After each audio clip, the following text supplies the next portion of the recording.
Nagkita kamay sa Asia-Pacific Economic Cooperation o APEC Summit 2025 sina Pangulong Bongbong Marcos at Chinese President Xi Jinping.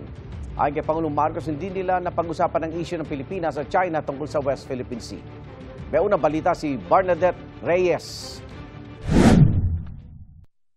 Lumapit at nakipagkamay si Pangulong Bongbong Marcos kay Chinese President Xi Jinping sa pagtatapos ng Asia-Pacific Economic Cooperation o APEC Summit sa South Korea.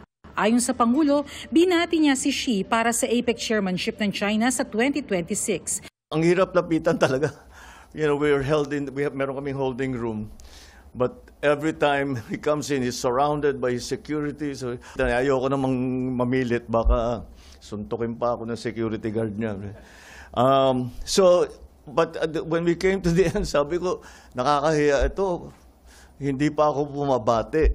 Hindi ba? Baka kung anong sabihin, baka naman ma-offend. Sabi ko, so, pinilit ko makapunta sa kanya. And I said, yeah, congratulations on your assumption of the chair for the following APEC. And I hope to do good work together with you. That's it. Mabilisan lang eh. Hindi nila tinalakay ang hidwaan ng Pilipinas at China sa West Philippine Sea. This is APEC. It's an economic meeting. You don't really talk about such issues.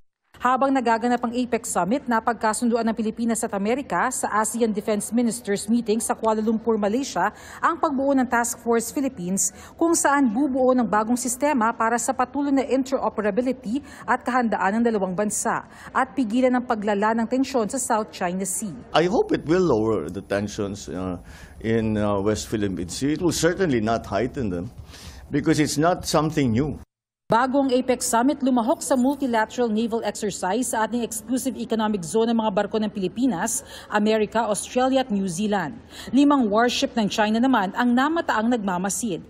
Kinumpirma ng Chinese military na nagpatrolya sila sa misyong tinawag nilang seryosong banta sa kapayapaan at kapanatagan sa rehiyon. Bukod sa gusot sa seguridad, may bangayan din sa kalakalan ang Amerika at China. Isa sa mga magandang ibinalita ni Pangulong Marcos ang pagpasok ng 50 billion peso worth of investment mula sa isang Korean company na magpapalawig ng negosyo sa Pilipinas at magpapasok ng karagdagang 3,000 trabaho. Ito ang unang balita, Bernadette Reyes para sa GMA Integrated News.